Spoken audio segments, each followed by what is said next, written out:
Please note that the following is written by an observer of the universe. The observer is writing stories of those she follows. The hacker who was transported. I once visited a world filled with scientific advancements. Flying vehicles, floating homes, virtual forests, almost as perfect as the real thing. The world bordering the city walls was empty, where black desert sand swept across the horizon. Everything was modified to be sustainable. The planet core was transformed into a reactor that fueled the city. The citizens of the city lived easy, and all their needs were served on a golden platter. The system was a dream to be in. Some citizens mutated themselves from organic life forms into tech sloths. Living in their dream worlds, they explored their dreams and wishes. There were others who stayed away from the synthetic lifestyle. They roamed the city daily and built communities of friends, spending their limited lifespan living for and with others. There were friends who felt familiar and some who they never met before. I roamed the city observing the lives of this place. On a floating home, I saw a letter. I came to this world to set those free from their dreams and bring them back to reality. They think they are living here, but out there, they are dying. Passing by a rundown area, I heard a soft voice sounding like a sweet smell of rose petals brushing across your senses. With confidence, she muttered to herself, "I am not crazy. Something feels missing. I don't remember having parents or even being born here." I decided to follow her and write her story. She went by the name Tink, probably short for thinker or tinkerer. She explored possibilities and new ideas. She wondered how this place came to be, seeking answers to where she came from. The history of this place stayed in the past. Having a mental map of the city, she studied every wall and corridor. The floating homes were difficult to get to, but she mapped their coordinates. She observed the movements of the vehicles. What do they carry? Where do they go? With her endless curiosity, she taught herself how to use technology to her advantage, spending countless hours breaking and repairing tiny machines to figure out how they worked. She made notes of every little change and advancement. The next day, she went exploring to find new scrap to experiment on. Back home, she placed all the scrap she found on the floor. Separating them into different piles, she stumbled upon a mechanical creature. It was not a creature that lived in the city, let alone this planet.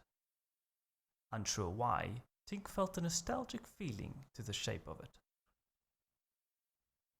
I have seen these species countless times, flying around in the open air. According to my past stories, they are called swallows. Wherever nature flourished, they would perform their dance of life. I digress. Back to the story. Tink was unable to recall where the swallow came from. It bothered her that she couldn't remember if she picked it up. Her curiosity got the best of her, studying the swallow's mechanical shell. She came across a phrase engraved on it. Tink read it aloud. "Breaker, seek." The swallow came to life, twitching and jolting, gears spinning, sparks flew, the wings flapped. It hovered. It stayed in the air for a few seconds. Plummeting uncontrollably to the ground, Tink jumped forward, catching it in the nick of time. In her hands, struggling, she observed its movements. With her little technological knowledge, she decided to try and fix this little thing.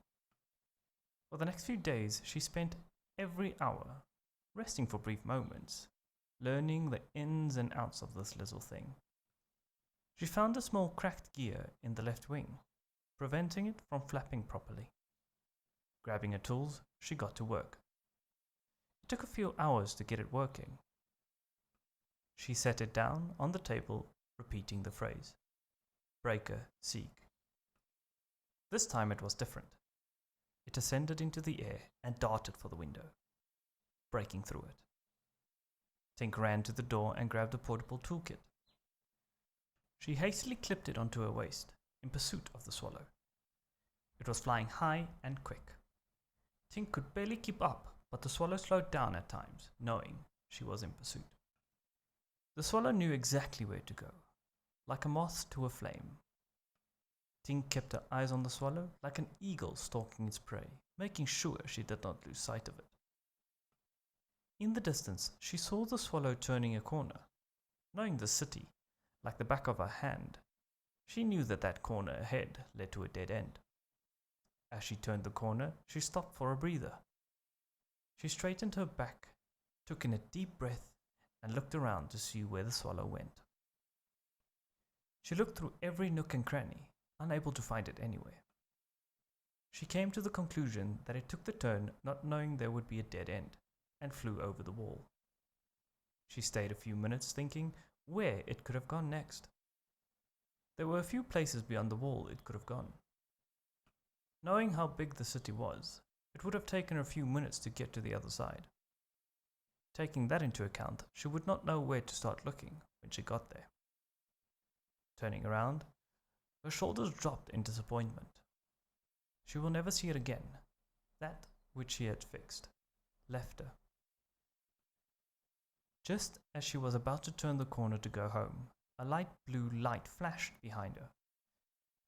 Turning around without hesitation, Tink saw the color emanating from a square. You could hardly miss it. Almost blinding. Without a second thought, she ran closer to observe this phenomenon. She unclipped her portable toolkit and laid it onto the ground. She took out a hammer, raised her arm, charging up a swing. As the hammer was just about to touch the square, the swallow popped out. Startled by the appearance of the swallow, Tink fell backwards onto her behind. The swallow hovered over Tink, opening its tiny beak. "Don't do that. You were about to destroy your only way out," spoken with a chirpy, high-pitched tone. "My name is Breaker, and I was created to free you from this world. It will seem odd at first, but I am here to train you. Why fly away from me and not introduce yourself first? I was born to fly. You were born to run. Next time, keep up," Breaker chuckled. "Not funny. I could have died from exhaustion." "Oh, please. Your body is controlled by your mind. Once your mind dies, then your body follows." "What is it you want to train me for? And what do you mean by freeing me from this world?" "You will see when you leave this place. I will show you the ropes to get out of here and continue living." "What if I don't want to do it?" "Don't be fooled. If you had a tail, it would be wagging in excitement." "What is a tail?" I said too much. I know how short your fuse is before your curiosity takes over. "I have a very good handle on my curiosity, thank you. If you move closer to the light, squint your eyes, you'll be able to see what is on the other side." Without hesitation, Tink squinted more and more the closer she got. "Good handle, you said. You look like you are 10 years older, squinting like that." Breaker laughed. "You little, what are you?" "You will find out soon enough. We should get started on your training." Being Tink, she wanted to get started as soon as possible. Breaker and Tink went home. On the way, he explained a few things to her. "The blue square you saw is a gateway. You first need to learn to bypass the system before you can pass through the gate. I will teach you to hack the system. In order for that to happen, you will have to hack me first." It took several weeks for Tink to get the basics under her belt, hardly taking any rest. Tiring through all the training, Breaker kept a steady pace with her. After 6 months, Tink had the opportunity to try her hand hacking Breaker. She had to do this on her own. He explained that when she starts a test, he will be in recovery mode and will not be able to guide her. During this time, she built a friendly relationship with Breaker. She wavered in fear. If she messed up, she could lose a friend and end up being lonely and alone again. Within, she knew that this needed to be done. If she broke Breaker, she could bring him back and keep her only friend close. Tink had to go through all the data inside of Breaker and look for a passcode. She was at it for 3 days when she came across the phrase. We live to dream, we dream to live. All there is turning the key and pursuing reality. Tink chewed on the phrase but found no meaning to it. Scouring for a few more days, she rebooted Breaker and took a step back. In the silence, there was no movement. Her heart sank. I broke him. Breaker lay still for a few minutes. He twitched as the reboot process started. Tink heaved a sigh of relief. As soon as he was up, he hovered in air and bolted straight to the window, breaking through it. Tink looked at the window. Why not go through the same broken window? She shouted. Here we go again. Sighing as she clipped her toolkit to her waist. This time she knew exactly where to go, sparing her energy. As she got to the alleyway, Breaker was hovering in the air, waiting for her. She moved closer to Breaker. What could you find? Asked Breaker. I didn't find anything of use but a phrase. I have thought a lot about it, but it did not feel like anything of use. I thought there would be a passcode. When you looked for a passcode, what did you think it would be? A single word? Numbers and words? I don't know. If you found anything, tell me. But whatever you say, be ready. Unsure what Breaker meant, she replied. We live to dream, we dream to live. All there is turning the key and pursuing reality. What's locked gets opened, what's trapped is set free. The instant Breaker finished the sentence, he began to fall to the ground. During the descent, his shell tore apart, flinging small particles across the alleyway. Sparks shot out as his body began to collapse and change shape. Pieces broke off to the side. As it hit the ground, Tink could not believe what had happened. She ran straight to where Breaker fell, sweeping her hand across the floor, brushing away the burnt and broken pieces. In the pile there was a single intact piece. Tink picked it up, with tears in her eyes. The shape of Breaker seemed familiar to her. It was a key. It was engraved. With tears dropping from her eyes onto the words, hold in those tears. Joy is freedom. Never forget.